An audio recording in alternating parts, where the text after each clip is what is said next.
Hello everyone and welcome back to the channel. Today we're hopping back into our life. We're going to play another one of the stories and we'll see how it goes. So without further ado, let's hop in. Alright, so the last DLC we have to get through is the soiree. And then I'm going to find a day to stream these four and then I'll just upload the VOD to finish this. And then we'll be back into normal videos. So let's hop into this. You'd whiled away the morning, doing whatever struck your fancy, and now you were recharging with lunch. With nothing on the horizon, you were free to spend as much or as little time as on your plate as you wanted. It was while you were thinking on all the possibilities for your afternoon that your moms approached you. Hi. Hi, Ari. You okay? Mouthful, you nodded in reply. To your surprise, they both sat with you at the table. Based on the time you had wondering if they were joining you for a meal, but neither of them brought anything. All right. Great, we wanted to have a little chat with you. The qualifier little did nothing to downplay the situation. You were chewing slow as your eyes widened, looking from one parent to the other. Anything that required both of them to talk to you must be big. Okay, I'm nervous, and nothing's even happening. Perked up, your mind full of excited qualities, irritated at the interruption, you're gone. This is unsettling. You didn't like being the only one not knowing what was going on. Stomach turning, you waited for them to fill you Hi in. there. Ah, don't look so worried. It's nothing scary, promise. There's a soiree at the Cypress tomorrow night. Your ma and I are going. Cypress was the country club your moms were part of, and where Elizabeth played golf. It seemed that every other month they had some event or another, all the fancy names like soiree. Chewing your lip, you wondered what this had to do with you. Mom chuckled at your poorly concealed reaction. Leaning in, Ma took your hand and squeezed it. We've decided to make the night a bit special. Elizabeth is going to be allowed to stay home, fully alone for the first time. Ugh, my eyes. Sorry. You'll still be coming to the party with us. It's Elizabeth's night to party with no family around, not yours. Sorry, you've got to wait a couple more years. That's not fair. We're disappointed by the news. All right, I can go. What's the soiree going to be like? The usual, well, mostly. We wanted to make it special night for you too, so we've got something a little extra planned. That was unexpected. Interested, you listened. Your parents shared a look across the table. You cleared your throat, reminding them that you were waiting. They couldn't keep dropping such hints and then turned coy when the conversation was about to get Well, good. Since it's a pretty fancy party, it that's still chaperoned, and attendees are allowed to bring a guest, we thought it might be a nice opportunity for you to invite someone yourself. A date if you want. Your eyes widened at the as the words sunk in. Your moms took advantage of your uncharacteristic silence to continue filling you in on the event. Even though we'll be at the party too, you don't need to worry about us getting in your way. You'll be free to eat, dance, and enjoy the music as you see fit. But no leaving the property. Ugh, my eye. Jesus. Mom nodded at Mom's oh, interjection. great. Yes, as long as you don't leave the party, and if you'd rather just bring your friend, that's okay too. God damn it. I'll probably leave this in, because me struggling is funny. My tears burn my eyes, so as soon as my eyes start watering, I have a problem and I can't fix it.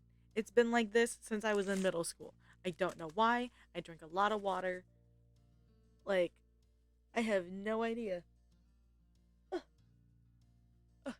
And I can't wipe it with my hands because my hands just make it worse. So I have to wipe it with like my shirt, and like it wasn't helping. So I had to get an actual tissue. That's okay too. That's amazing. How disappointing. You didn't even know how to react. That's amazing. You must have lit up because your parents shaded an amused look again.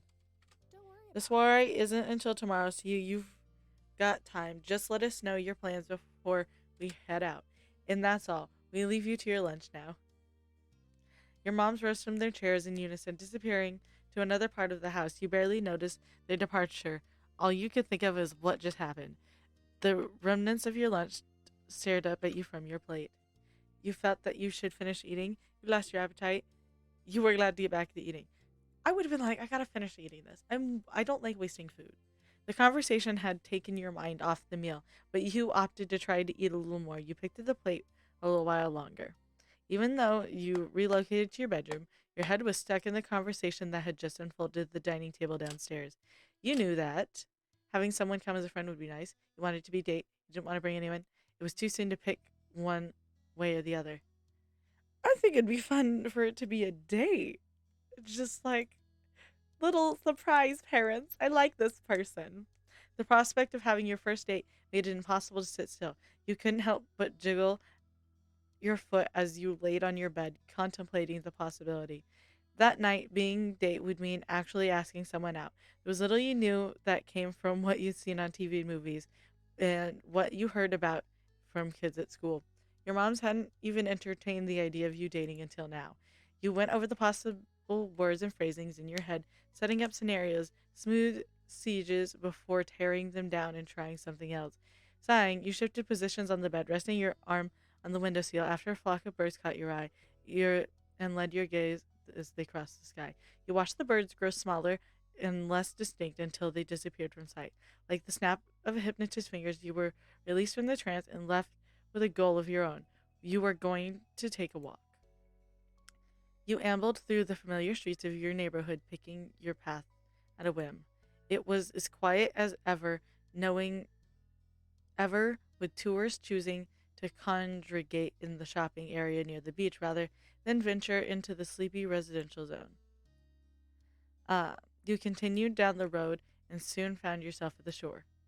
The fresh, salty air with roll hit you first, rolling to meet you over the grassy dunes that tickled your legs, followed by the familiar view of the sea stretching out across the horizon. As you came to a halt, a lone figure was standing in the ocean water, reaching up to his knees. Though he had his back to you, you recognized the familiar silhouette as Cove.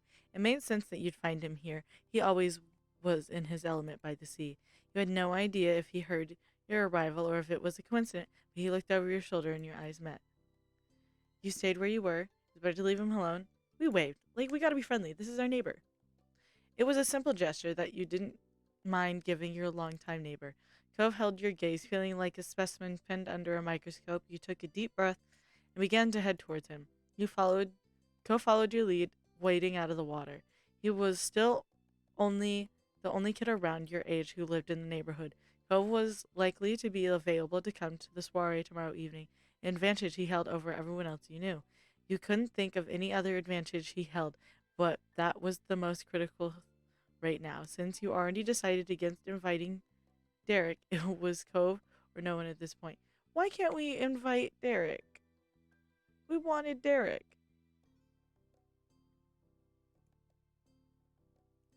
After some awkward seconds of silence, the two of you were close enough to talk. You looked down at his ankles, which were the only part of him left underwater. Hi. Hey. Silences were rare when you were around. You always sought to fill them and nearly always succeeded. Not this one. Approaching Cove like this was out of character for you. Worse, you knew that Cove knew it was weird for you to do this, and he was almost definitely wondering what on earth you wanted. Being aware that he was already questioning your presence made the whole ordeal harder, but now you'd gotten his attention, which meant that you would have to do something. There was one thing you knew. You couldn't think about having him be an official date. You could invite him as a guest. He wouldn't be your first choice, or hadn't been until your other options withered away by process of elimination. He was now at the top of your list of one. He was looking expectantly. He was searching for the motivation behind your actions. We're asking him. The question caught Cove off guard. He rubbed his ear as if unsure whether he was hearing correctly. A party? A soiree, yeah. With you? Why? You were beginning to ask yourself the same question. I've got to go with my parents. They said I can bring a guest. Cove continued staring wordlessly at you. Nervous, you pushed out words to occupy the painful silence. There'll be food, music, other things, I guess balloons, maybe. Cove grimaced as he raked a hand through his hair. He was facing your direction, but his gaze said he'd prefer to be somewhere else. I don't get why you're asking me. We don't really hang out unless.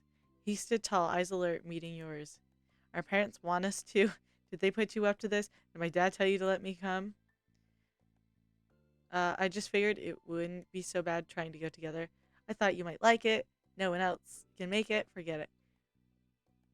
Okay, I'm not gonna say this. This feels weird. Uh, like we just,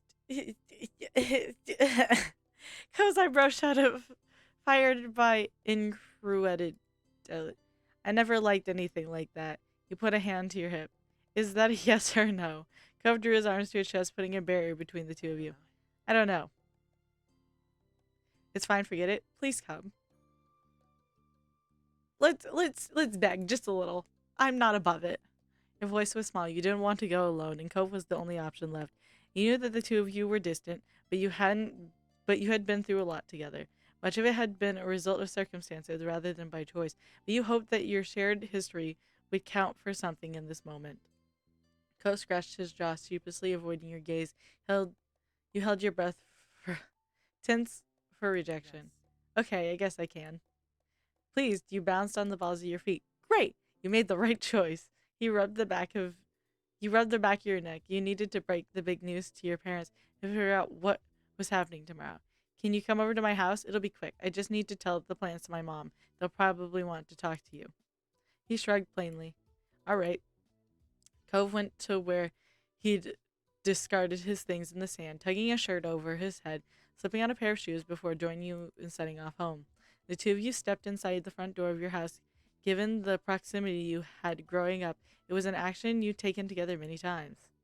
At the sound of the door opening, your mom poked her head into the hall. Hello. Hello. Ah, Cove, what a surprise. Her eyebrows were arched in genuine astonishment, but she still wore a welcoming smile. Hi, Miss Payne. So I'll take I take it Cove's going to be our guest for tomorrow night? Yeah, we're gonna hang out at the party. So, Is it a date? Her voice was light teasing, and it was painful. Cove stared at your mom, perturbed by the question. No, it's not. He glanced at you in disbelief at what she was saying. Luckily, he seemed to have written the comment off as weird parent thing rather than suspecting you'd actually wanting to have a date with him. Your blatant disinterest over the years had finally paid off. Okay, I'll call your folks and get everything squared away. She headed over to the phone, leaving the two of you alone once more. You wished that she hadn't said anything about a date, even if Cove had misunderstood. The two of you were struggling to have the two of you struggled to have a good time together at the best time. You certainly didn't need any help. Cove shook his head, and as she left, evidently still recovering from the comment, I'm gonna go over to my house. You got the impression that he wanted to clear any further misunderstandings that might happen between your mom calling his dad. All right, see you. Bye. You watched him leave. You could only hope that Mr. Holden wouldn't make the same sort of comment Mom had. Cove might call the whole thing off if the parents didn't let up on it. And the rest of the afternoon passed by just like that. Back in your room, your mind kept drifting to tomorrow night. You didn't know what to expect from the soiree. It was a surprise that Cove had agreed to come with you, since the two of you were distant as neighbors could be, and you didn't know what it would be like going to an event like this with him. You just hoped that he'd have a good time when all was said and done. The evening of the soiree had arrived. The daylight hours having slipped away in a blur. Up in your bedroom, you were getting ready for the big event. That was your intention, at least, but you hadn't settled on an outfit stationed in front of your wardrobe. You scanned the clothing you had at your disposal. Though Ma had mentioned this event was a bit dressier than a normal get together, you didn't necessarily have to comply. You looked for something formal. You attempted to decide between nicer pieces in your wardrobe, the ones that rarely had a chance to come out. You decided to dress formally because you felt like you had to. You honestly liked dressing up. You were dressing to impress. You ought to have you ought to put things you own to use. You wanted to make Ma happy. I like getting dressed up. It makes me feel like hot. It's a good feeling. There was something magical about the sheen of an elegant fabric and the cut of formal wear, something that transformed everyone into a more sophisticated version of their normal self. You decided to wear button-down shirt. A crisp shirt were a classic formal look for a reason. They were essentially foolproof. You paired the top with I don't wear skirts. I'm not a skirt person. You picked the pair that complemented the color of your top and nodded with the satisfaction. It was a slick look. You began to get dressed, your fingers working stiff zips and awkward fastenings. It felt different against your skin, reminding you with every movement that you were dressed up. Whatever happened tonight, you were pleased that you'd gotten the opportunity to wear this. Now dressed, you gave yourself a final glance over before heading downstairs to head out. You found your moms already waiting in the living room. They were putting the finishing touches on their outfits. Ma strapping her a heel into a stiletto shoe, and Mom trying to fasten a bracelet single-handed. They looked up as you entered. Aw, Ari, you look so nice, don't you think, Pam? Thanks for dressing up, Ari. I hope the party will be prepared for your arrival. You look sharp. Mom was still struggling with the bracelet. You lent a hand and literally by taking one side and holding it as she secured the clasp. Thanks, kiddo. Mom then glanced over at the clock on the wall, seeing where the hands were pointing. Frown creased her face. When's Cove going to be here? Do you know? He's getting here at 7. Soon, probably. I'm not sure. I'm picking him up from him. So I'm gonna go get him. Oh, yeah? She raised her eyebrows and brought a grin, replacing the eerie frown. That's very polite of you. Get going. We want to leave in 10 minutes. Okay.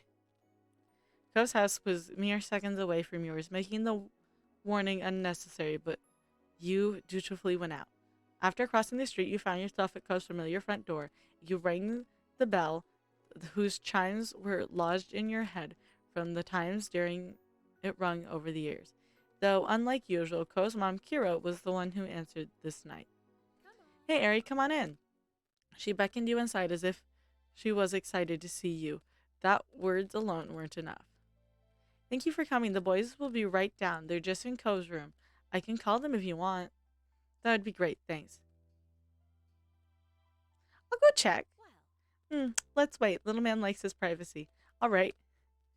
While you waited, Kira easily filled the time by chatting with you about your plans for the night ahead. A short while later, Mr. Holden strolled into the room, giving you a wave. He blinked before casting his gaze aside, otherwise his expression remained unchanged. Hi. Hey, fancy seeing you here. Cove seemed to take your appearance in with a glance. He smiled. He opened his mouth to speak more, then paused. Cove checked the time, using a clock hanging on the sidewall, and addressed his parents. We've got to go. He abruptly headed towards the door, his parents waving you off. Bring him back in one piece. Have a blast, you two. I'll return your son in mint condition. You see. See you. You followed Cove to the street. Once out in the fresh evening air, Cove breathed deeply, smiling at you. I'm kind of curious about what's going to be at the party. You were relieved and a little pleased to find him in a good mood. The night was starting off on the right foot. I rolled out the red carpet just for you. You returned home, Cove in tow. Your moms welcomed you back before whisking you right out once more to the car. You pulled up at the country club. The sun had sunk deep into the horizon, the last of its light sleepily warming the oncoming night. Your moms led the way to the space around the back where the evening was being held. The place had been transformed through decoration, with smart tablecloths and elegant ribbons contributing to the festive atmosphere. Ugh. Musicians dressed in matching black and white were setting up their instruments and flicking through pages of sheet music. As promised, there was a table covered in plates of carefully prepared food. Destination reached, your parents rounded on you and Cove. Things haven't kicked off yet, but don't let that stop you from enjoying yourselves. Have fun. We'll be around if you need us. See you. Bye. Cove waved your moms off. Once they retreated a distance away, you found him watching you expectantly. What now? He was chewing his lip as he gestured to the unfolding party. The tone of his voice spoke more than his words. He wasn't asking because he was overwhelmed by the scene. You regretted bringing him along already. You were hopeful that this evening would be good in the end. It didn't bother you. It was still too early to call the night a failure. You'd find a way to make it fun. We're going to have to wait for something to start, like a band, but there's stuff going on already. Cove perked up at that. Oh, do you want to do any of those, whatever they are? You introduced Cove to the people from your club. You took a seat, relaxed. You checked the snack table and You checked the snacks at the refreshment table. Foodie? Foodie. We can get some food now, even if the music hasn't started yet. That's okay? It's not too soon? Yeah, I only like these parties because of the free food. I knew you'd come just for the free food. Yep, I wonder what they'll have this time. No one will mind, really. Nod. Nod. Okay, let's go. The two of you wandered over to the refreshment table With it being early in the night, it had barely been touched, and the plates were nearly as pristine as when they'd left the kitchens. The offerings were all tiny and bite sized, ready to be picked up and sampled. It was immediately apparent that there was plenty to choose from. Just from the level of care which it was presented, it was clear that this was fancy stuff. Cove stared at one plate, then another, confused. I think I know some of this. I don't. Gross. And only some of it's good. This is good stuff. This is good stuff. Is it? Yeah. You picked one of the nearest morsels up and presented it in front of Cove to observe. It looks like a slice of the world's smallest loaf of bread with stuff on top. It has to be small so you've got room to try lots of different things. Cove's eyes were wide as you guided him through what was on offer. It made you feel sophisticated. Cove squared his shoulders as if gearing up for a match. His stance was familiar from all the times you'd seen him preparing for some sporting event. I'm going to try it. He picked up a plate and took one appetizer, then another and another. Soon you realized he was taking one of every single type. There's no prize for eating it all. You've only got to take the things you want. I don't know what I want, so I'm figuring it out. You joined him in sampling everything. You picked only certain options. We're going to try everything. You might be stuffed afterwards, but that was a problem for your future self. Right now, you are going to enjoy the feast to the full. Cove nibbled his way through everything the Cypress had. The result of his endeavors were mixed. He was revolted by some of the things he tried, openly screwing up his face and rushing to find a drink wash the taste away. Yet these bad experiences didn't stop him from plowing on, moving on to the next snack with an open mind. There were some foods he was neutral about, dismissing them with a shrug, but best of all were his reactions when he stumbled across something good. Each time each time caught him by surprise, his expressions morphing from a wary curiosity to skeptical interest before making way, astonished by the enjoyment. I mean, just look at that cute little nerd face. Regardless of how you felt about what he was currently eating, you could tell he was having a good time just being free to eat whatever he laid his eyes on. You thought that was nice too. After going through a round of sampling, you continued munching on the refreshments while waiting for the music. Uh, we'll just munch a little. In no time at all, the sun set in full. Lights faded into the opening notes of the band's first song rang out. You and Cove stopped what you were doing, turning to contemplate the party that had been steadily unfurling while you were distracted. It was much busier now, both in terms of people and activity. The first steps were taken onto the dance floor, some tentative, others eager, and even if the band hadn't been playing, the constant level of chatter would have ensured that it wasn't a quiet night. With the party now in full swing, your options had increased. And to see what your moms were up to, you watched the band perform, you asked Cove to dance, you looked for something at the party, someone at the party to dance with. I like dancing with the person I'm going with. So would you like to dance maybe? Hey Cove, let's dance. Cove, can I have the pleasure of your company on the dance floor? Come on, it's time to dance. I'd like to dance with you if that's okay. Let's ask him. We can't force him. Just be like, hey, I'd like to. Cove, can I have the pleasure of your company on the dance floor? And I'd like to dance with you if that's okay. I feel like we gotta play it up, you know? Cove raised his eyebrows in surprise at your eloquent invitation. Even though it was a dance party, he hadn't anticipated this outcome. He could only shake his head. He looked out onto the dance floor, discomfort radiating off of him. It was no secret the two of you weren't close, but you hadn't thought your request would make him the sanctions. I don't know how to dance. It's crowded out there. Following his gaze, you saw the dance floor was now tightly packed with swaying, affectionate couples. He rubbed his arms, shoulders hunched inward. Sorry. You wouldn't be able to change his mind. There was nothing you could do but accept it. You understood. You felt annoyed. You tried to lighten the mood, but nothing you could say. We understood. You didn't want to force Cove into anything that would distress him. Smiling gently, you let him know that you got where he was coming from. Dancing is overrated anyway. Smiling faintly, Cove accepted your thoughtfulness gratefully. You just had to do something else. Moms were up to watch the band. You looked someone at the party. Let's watch the band perform. I like watching bands perform. You and Cove had found a spot at the side of the simple stage that had been set up for the soiree. There you tucked out of the way of the dance floor while still enjoying the excellent view of the band. You'd gotten there in some time to watch them from the start of the song, their expressions solemn as they teased notes from the strings of their instruments. Cove was entranced, nodding his head along with the music. Catching you watching him, smiled sheepishly. It's cool. You enjoyed the performance too? The music was okay. It wasn't that impressive. They're performing. I play guitar and I did choir. Like, do you know how much work goes into just singing?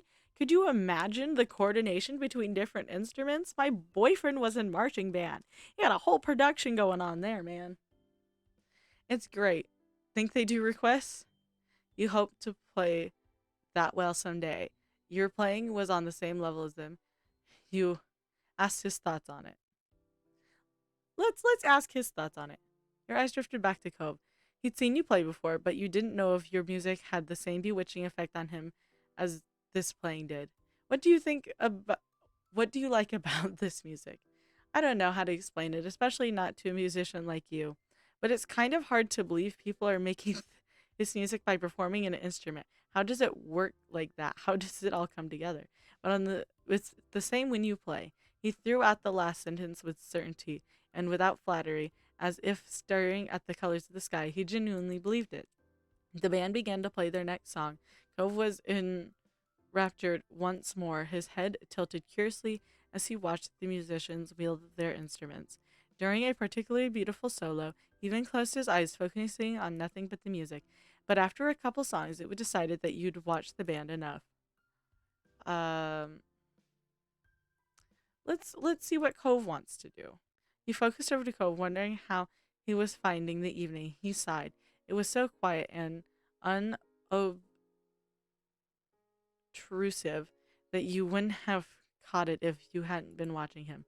His gaze was roaming with how far away his eyes seemed. Whatever he was searching for couldn't be found at this party. He turned to face you before he could say anything. I want to sit down. We can do that. Cove made his way to an empty table. Taking a chair wasn't enough to ease whatever ailed him. He laid his arm over the tabletop before nestling his face into them. You sat down with him. You all right? What's wrong? Are you gonna get up soon? He didn't say anything. Let's ask him if he's all right. Cove grumbled something in response, his words muffled by his limbs blocking his face.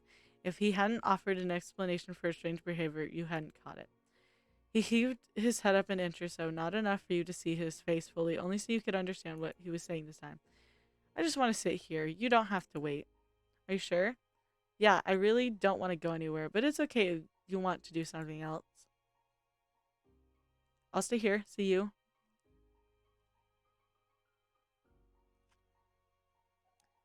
Don't go causing mayhem. I don't want to leave you all by yourself.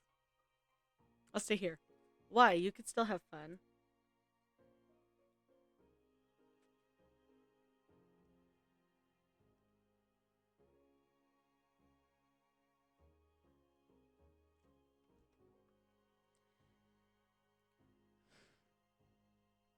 I can't leave, not when you're like this. Co's brows wrinkled and he looked uneasy. He hadn't considered the possibility you'd stick around. Come on. I'm not doing anything. It feels weird with you watching. You can get over it. Fine. His head sunk back down to the table, but he didn't hide his face this time. You didn't exchange any words for a while. Your table, a quiet anomaly amongst the tide of music, chatter, laughter. Cove broke the silence with a pained sigh. Sorry, Ari. What's wrong? Feeling tired? Are you sick? What's up? For what? For what? He chewed his lip, looking for the words. I just feel like I'm ready to go home. It's not because of you. I just don't want to be here anymore. You're not having a good time anymore? Ko shrugged, his eyes heavy. I guess I'm not. It's really okay if you want to go. It'd make me feel better. Uh, I could ask my mom to take us home. We want to be considerate of the man. Cove shook his head as much as he could, at least, considering the position. I don't want to ruin your parents' night. I'll be okay here. They'd want to know. The conversation circled back to Cove's protest, yet his words couldn't argue with the clear reality of him trying to remove himself from the party as much as possible on his own. Your conscience wouldn't allow you to ignore it. It didn't take long to locate your parents, explain the situation, and bring them over to Cove. He curled in on himself as you approached, hugging his arms close to his body. Cove mumbled an apology for ending the evening abruptly, but your moms were understanding. Ma insisted reassurance that there was nothing to apologize for. Whether Cove, his head still bowed, believed them, you didn't know. Standing shoulder to shoulder, your parents surveyed you and Cove. You'd wondered if they were checking that you were returning Mr. Holden's son in the same state he'd left the house. That was quite a night, huh, gang? Wasn't it just? Cove managed a self-conscious smile. Yeah. Ma was smiling too with an expression so soft it could have cradled a newborn chick. Good. Well, we'd better ready ourselves to get back to Elizabeth. If we're lucky, the house might still be standing. Oh, shush. She swatted your mom playfully, laughing at the comment. You cast one last look at the party. You saw people exchanging farewells and suppressing yawns. Most of the faces were happy ones, despite the weariness that started to creep in. Ko's head was angled away from you. As you watched, wondering what he was looking at, he came around and met your gaze. It was strange, though it had only been a few hours of your life. You felt a little older as a result of attending the party. It was like a step away from the world of your childhood, where dressing up is reserved for almost exclusively as a form of play towards something new that you hadn't yet grasped. Turning away from the final moments of the party, you shelved that thought for another time as your mom's eagerly led the way back to the car. As you and Cove tailed after them, you felt childlike once more. Oh, we're gonna save right there. We gotta go to page 6. Boop. All right, gang. Thank you all for stopping in to watch this video, I guess. Hope you enjoyed the video, and if you did, remember to hit like and subscribe if you want to come back and see more, because until I finish this, it's not going away. Anyway, I hope to see y'all next time. Have a good day. Bye-bye.